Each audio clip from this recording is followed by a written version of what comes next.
तो हेलो दोस्तों, नमस्कार। स्वागत करता हूं आप लोगों को हमारे YouTube चैनल सुनील ज्ञानम क्लासेस पर। दोस्तों, आज हम क्लास 10वीं के रसायन विज्ञान का पहला अध्याय, जिसका नाम है रासायनिक अभिक्रिया एवं समीकरण का पार्ट 2 पढ़ेंगे, जिसमें आज हम रासायनिक अभिक्रिया के प्रकारों को देखेंगे। दोस्तों, रासायनिक अभिक्रिया को हम प्रकृति के आधार पर विभिन्न प्रकार के नामों से जानते हैं, जिसमें पहला टाइप है संयोजन या संश्लेषण अभिक्रिया, कॉम्बिनेशन और सिंथेसिस रिएक्शन। दोस्तों, संयोजन अभिक्रिया या संश्लेषण अभिक्रिया का अर्थ होता है एक दूसरे से जुट जाना, अर्थात मिल जाना। जब दो या दो से अधिक पदार्थ मिल करके एक नए पदार्थों का निर्माण करता है, तब उसे हम संयोजन अभिक्रिया या संश्लेषण अभिक्रिया कहते हैं। अर्थात अभिकारक में दो पदार्थ होगा या दो से अधिक पदार्थ होगा, लेकिन उत्पाद में हमेशा एक ही पदार्थ होगा, जिसमें अभिकारक और उत्पाद एक दूसरे से बिल्कुल भिन्न होगा। उसे हम क्या बोलेंगे? संयोजन अभिक्रिया या संश्लेषण अभिक्रिया। जैसे देख लिया जाए, एग्जांपल के तौर पर ए और बी जब एक दूसरे से जुट गया, मिल गया, तब ए बी जो है एक नया पदार्थ बन गया, जिसमें अभिकारक ए बी है और ए और बी जो है वह क्या है? उत्पाद है। इसको हम बोलते हैं उत्पाद, इसको बोलते हैं हम अभिकारक। एक दूसरे से क्या है? बिल्कुल भिन्न है। जैसे एग्जांपल आप समझिए कि जब कार्बन और ऑक्सीजन एक दूसरे से रिएक्शन करता है, मिलता है, जुटता है, तब कार्बन डाइऑक्साइड गैस का निर्माण होता है दोस्तों, जो एक दूसरे से बिल्कुल क्या है? भिन्न है। जैसे मैग्नीशियम को हम जब ऑक्सीजन या वायु में जलाते हैं, तब मैग्नीशियम ऑक्साइड प्राप्त होता है, ठीक है, जो एक दूसरे से क्या है? बिल्कुल भिन्न है। जैसे पुनः देख लीजिए, जब हाइड्रोजन और क्लोरीन एक दूसरे से संयोग करता है, तब हाइड्रोक्लोरिक अम्ल का निर्माण होता है। हाइड्रोक्लोरिक अम्ल का फॉर्मूला क्या होता है? HCl होता है दोस्तों। ठीक है दोस्तों, मुझे उम्मीद है कि आप संयोजन अभिक्रिया या संश्लेषण अभिक्रिया को अच्छी तरह से समझ गए होंगे। अब हम देखते हैं रासायनिक अभिक्रिया का दूसरा प्रकार, जिसको हम बोलते हैं वियोजन या अपघटन अभिक्रिया, डिकम्पोजिशन रिएक्शन। दोस्तों, ये कहता है कि जब एक पदार्थ टूटकर दो या दो से अधिक नए पदार्थों में बट जाता है, उसे हम वियोजन या अपघटन अभिक्रिया कहते हैं। वियोजन का अर्थ ही होता है टूट जाना। अर्थात कहने का मतलब ये हुआ कि अभिकारक में सिर्फ एक पदार्थ होगा और वही अभिकारक टूट करके उत्पाद में दो या दो से अधिक नए पदार्थों में विभाजित हो जाएगा, जिसमें अभिकारक और उत्पाद एक दूसरे से बिल्कुल भिन्न होगा। जैसे देख लीजिए, ए बी हमारा एक पदार्थ हुआ, इसको ये जो है ए और बी में बट गया, जो एक दूसरे से बिल्कुल क्या है? भिन्न है। जैसे देख लीजिए, कैल्शियम कार्बोनेट को हम गर्म करते हैं, इसको हम बोलते हैं गर्म करने का सूचक, ठीक है। छोटा त्रिभुज, इसका मतलब क्या होता है? गर्म करने का सूचक। इसमें रसायन विज्ञान में हम इसको बोलते हैं गर्म करने का सूचक, ठीक है, या डेल्टा या डेल्टी फिजिक्स में बोलते हैं। इसका अर्थ क्या हुआ? गर्म करना। जब कैल्शियम कार्बोनेट को गर्म करते हैं, तब कैल्शियम ऑक्साइड और कार्बन डाइऑक्साइड गैस का निर्माण होता है दोस्तों। अब ये समझिए कि इसको हम अभिकारक बोलते हैं और इसको क्या बोलते हैं? उत्पाद बोलते हैं। अभिकारक में सिर्फ एक पदार्थ है और उत्पाद में एक से अधिक पदार्थ है, तो इसको हम क्या बोलेंगे दोस्तों? इसको हम बोलेंगे वियोजन या अपघटन अभिक्रिया, ठीक है। संयोजन में क्या होता था? इसमें दो या दो से अधिक पदार्थ मिल करके दूसरा एक नया पदार्थ बनाएगा, ऐसे में एक पदार्थ टूटेगा और उत्पाद में दो से अधिक पदार्थों का निर्माण करेगा। ठीक है दोस्तों, तो समझिए दोस्तों कि वियोजन अभिक्रिया यह 3 प्रकार से होता है। एक ऊष्मीय वियोजन, दूसरा वैद्युत वियोजन, तीसरा प्रकाशीय वियोजन होता है। इन टाइपों को हम बारीकी से समझेंगे।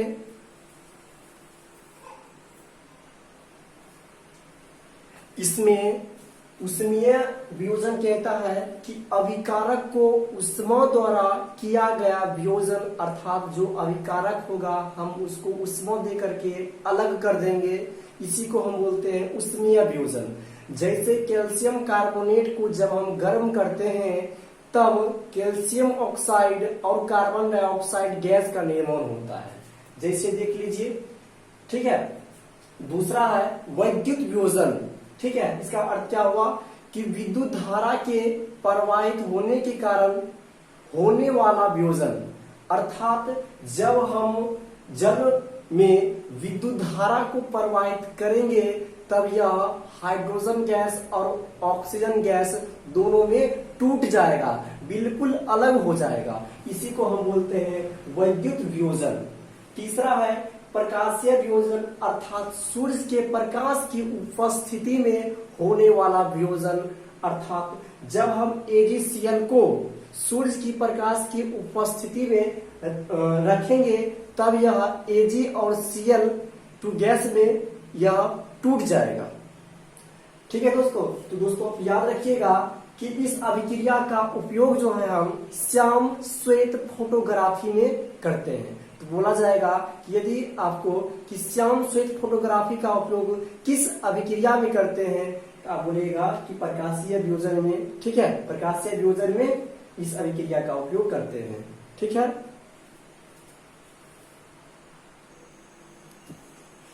दोस्तों तीसरा टाइप है विस्थापन अभिक्रिया या एकल विस्थापन अभिक्रिया, सिंगल डिस्प्लेसमेंट रिएक्शन।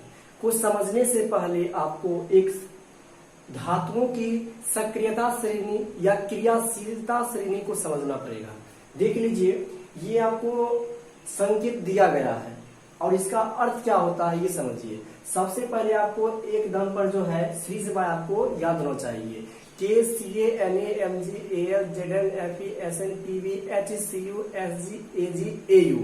एक दम पर इसको याद होना चाहिए।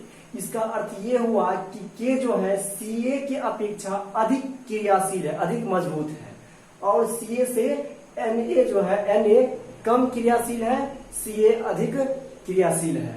ठीक है, और Zn और Fe में अगर हम तुलना करें तो Zn अधिक क्रियाशील होगा और Fe कम होगा। बताइए कि इसमें सबसे कम क्रियाशील कौन होगा? सबसे कम क्रियाशील Au अर्थात 16 होगा। ठीक है दोस्तों, अब समझिए ये क्या कहता है। ये कहता है कि इस अभिक्रिया में अधिक क्रियाशील तत्व कम क्रियाशील तत्व को उस यौगिक से विस्थापित कर देता है, अर्थात अलग कर देता है। उसे हम विस्थापन या एकल विस्थापन अभिक्रिया कहते हैं। जैसे देखिए दोस्तों, A+ एक एलिमेंट है और BC एक कंपाउंड है। तो ये क्या करेगा, A जो है A C में आकर के जुड़ जाएगा, अर्थात इसमें जो है B को हटा देगा और A B के स्थान पर चला जाएगा। जैसे देखिए FeCuSO4 में Fe और Cu दोनों में कंपेरिजन कीजिए, सबसे अधिक क्रियाशील कौन है? Fe और Cu में सबसे अधिक क्रियाशील Fe है। तो Fe क्या करेगा, Cu को इस यौगिक से हटा देगा। देखिए हटा दिया और Cu के स्थान पर चला गया Fe, तो FeSO4 प्लस Cu को हटा दिया। अपना देखिए Zn और Cu में कंपेरिजन कीजिए, Zn और Cu में सबसे अधिक क्रियाशील Zn, तो Zn जो है Zn उस Cu को हटा देगा इस यौगिक से और Cu के स्थान पर Zn चला जाएगा, तो ZnSO4 अब प्लस Cu हो जाएगा। तो दोस्तों मुझे उम्मीद है कि आप विस्थापन अभिक्रिया समझ गए होंगे। अब देखिए चौथा टाइप है, चौथा टाइप उदासीनीकरण अभिक्रिया, न्यूट्रलाइजेशन रिएक्शन। इसको समझने से पहले कुछ बातों को ध्यान दीजिए। अगर किसी भी एलिमेंट में H लगा होगा तो समझिएगा कि वो अम्ल है जनरली। अगर किसी भी एलिमेंट में OH लगा हुआ है तो समझिए वह क्षार है। अगर किसी कंपाउंड में एक होगा क्षारीय धातु और एक अम्लीय धातु, जिसमें अम्लीय धातु और क्षारीय धातु दोनों होगा तो उसको हम बोलते हैं, क्या बोलते हैं, लवण बोलते हैं। ठीक है, और जल तो आप समझते ही होंगे। तो चलिए चलते हैं अपनी टॉपिक पर। ये कहता है उदासीनीकरण अभिक्रिया कि जब अम्ल और क्षार की अभिक्रिया होती है तो लवण और जल बनता है। ठीक है, तो इस अभिक्रिया को हम उदासीनीकरण अभिक्रिया कहेंगे। जैसे देखिए दोस्तों, अम्ल है HCl और NaOH, यह एक क्षार है। ठीक है, तो देखिए बन गया NaCl और H2O, जल बन गया। जैसे HNO3 नाइट्रिक अम्ल हुआ, KOH, ठीक है, क्षार हुआ, क्या बन गया, KNO3 प्लस H2O बन गया। यहां देखिए H2SO4, देखिए समय लगा हुआ H, समय लगा है OH, ठीक है, तो बन गया K2SO4 प्लस H2O। ठीक है दोस्तों, तो दोस्तों मुझे उम्मीद है कि आप लोग उदासीनीकरण अभिक्रिया समझ गए होंगे। तो दोस्तों पांचवा टाइप है ऑक्सीकरण या उपचयन अभिक्रिया, जिसको ऑक्सीडेशन रिएक्शन कहते हैं। ये कहता है कि जब किसी पदार्थ में ऑक्सीजन का योग हो अथवा हाइड्रोजन का वियोग हो, सिंपल सी भाषा में कहा जाए तो जिस पदार्थ में ऑक्सीजन का संयोग होगा उस पदार्थ का ऑक्सीकरण या उपचयन होगा। जैसे देखा जाए कि C+O2, C में O2 जुट गया तो बन गया CO2, तो C का यहाँ ऑक्सीकरण या उपचयन होगा। जिस पदार्थ में जुटेगा ऑक्सीजन, अब देखिए Mg+O2 बन गया MgO, तो बताइए कि O जो है यह किस पदार्थ में जुटा है, तो Mg में जुटा है, तो Mg का होगा ऑक्सीकरण या उपचयन। जैसे S+O2 बन गया SO2, तो S जो है, O जो है वह किस में जुटा है, S में जुटा है, इसलिए S का होगा ऑक्सीकरण। ठीक है दोस्तों,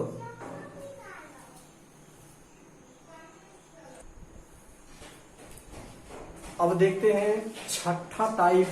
यह है अवकरण या अपचयन अभिक्रिया, रिडक्शन रिएक्शन। ये कहता है जब किसी पदार्थ में हाइड्रोजन का संयोग हो अथवा ऑक्सीजन का वियोग हो तब उसे हम अपचयन या अवकरण अभिक्रिया कहते हैं। जैसे देखिए दोस्तों, H2 प्लस Cl2 रिएक्शन किया तो बन गया HCl, तो ये देखिए कि H2 जो है गैस वह किसमें मिल गया है, किसमें जुट गया है, तो Cl2 में जुट गया है। जिसमें जुटेगा उसका अवकरण होगा, तो Cl2 का अवकरण हो रहा है।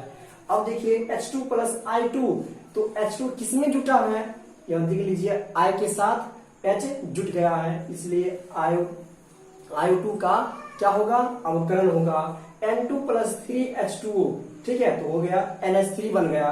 तो अब ये देखिए कि H2 किसमें जुटा है, N2 में जुटा है, इसलिए नाइट्रोजन का क्या होगा, अर्थात N2 का क्या होगा, अवकरण होगा दोस्तों। अब सातवां टाइप है रिडॉक्स या उपोपचय अभिक्रिया, जिसको बोलते हैं रिडॉक्स रिएक्शन। ठीक है दोस्तों, इसमें कहता है इस अभिक्रिया में या जिस अभिक्रिया में ऑक्सीकरण और अवकरण दोनों साथ साथ होगी उसे हम रिडॉक्स या उपोपचय अभिक्रिया कहेंगे। जैसे देख लीजिए CuO प्लस H2 बन गया Cu प्लस H2O, इसमें ऑक्सीकरण और अवकरण दोनों अभिक्रिया हो रही है। जैसे देखिए मैंने आपको बोला था कि जिसमें ऑक्सीजन जुटेगा उसका क्या होगा, ऑक्सीकरण होगा या उपचयन होगा। इसमें देखिए H2 में वो जुट गया, बताइए कि H2O का क्या होगा, उपचयन होगा। जिससे ऑक्सीजन का निष्कासन होगा अर्थात वियोग होगा, उसका क्या होगा, अवकरण होगा या अपचयन होगा। देख लीजिए HCuO में वो हट गया तो सिर्फ क्या बचा, Cu बचा, तो इसका क्या होगा दोस्तों, अपचयन होगा दोस्तों, अर्थात अवकरण होगा।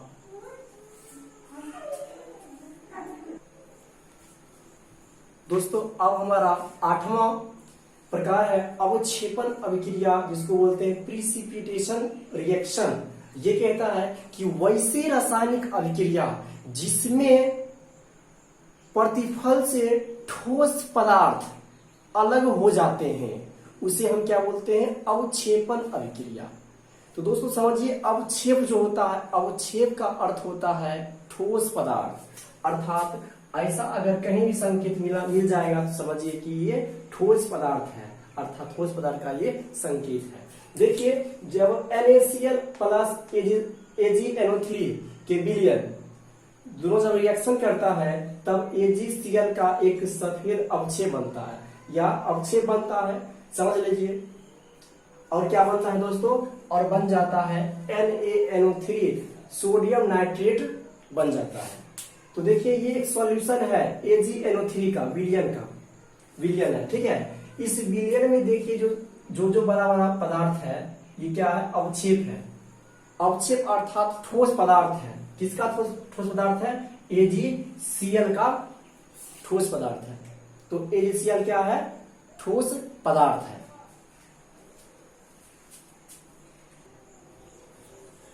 अब हमारा अंतिम टाइप है द्विविस्थापन या उभय विस्थापन अभिक्रिया, जिसको बोलते हैं डबल डिस्प्लेसमेंट रिएक्शन। ये कहता है कि जब दो यौगिक अपने आयनों या मूलकों का आदान प्रदान करके दो नए यौगिक का निर्माण करते हैं तब उसे हम द्विविस्थापन या उभय विस्थापन अभिक्रिया करते हैं। जैसे दोस्तों समझिए कि XY एक कंपाउंड है और दूसरा AB कंपाउंड है, रिएक्शन करेगा तो X जो है वह B के साथ जुड़ जाएगा और Y जो है A के साथ जुड़ जाएगा।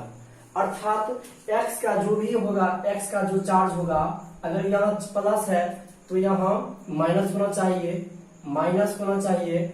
अगर मान लिया जाए कि यहाँ फिर प्लस है तो यहाँ क्या होना चाहिए, माइनस होना चाहिए। तो ये जो है ये जुटेगा, प्लस वाला जुटेगा इसके साथ, आई जुटेगा पुनः इसके साथ। जैसे देख लीजिए X Na2 है और B क्या है, Cl2 है, तो क्या बन जाएगा 2NaCl, अर्थात Na2 और Cl2 हो जाएगा 2NaCl। अब पुनः देखिए इस पर चार्ज कितना है, +1, इस पर -1, ठीक है। तो सिर्फ माइनस कर दीजिए, इस पर है प्लस अर्थात 2+, इस पर है माइनस, तो प्लस और माइनस जुटेगा और माइनस प्लस जुटेगा। अब देखिए BaSO4 जुटेगा, तो हो जाएगा BaSO4 का सफेद अवक्षेप बन जाएगा दोस्तों, ठीक है। एक दूसरे आयन को आदान प्रदान करेगा, ये इसके साथ जुटेगा और ये इसके साथ जुटेगा दोस्तों। तो दोस्तों मुझे उम्मीद है कि आप रासायनिक अभिक्रिया के सभी प्रकारों को अच्छी तरह से पढ़े होंगे और समझे होंगे। यदि समझ गए हैं तो हमारे चैनल को लाइक करें, शेयर करें एंड सब्सक्राइब करें। Thank you.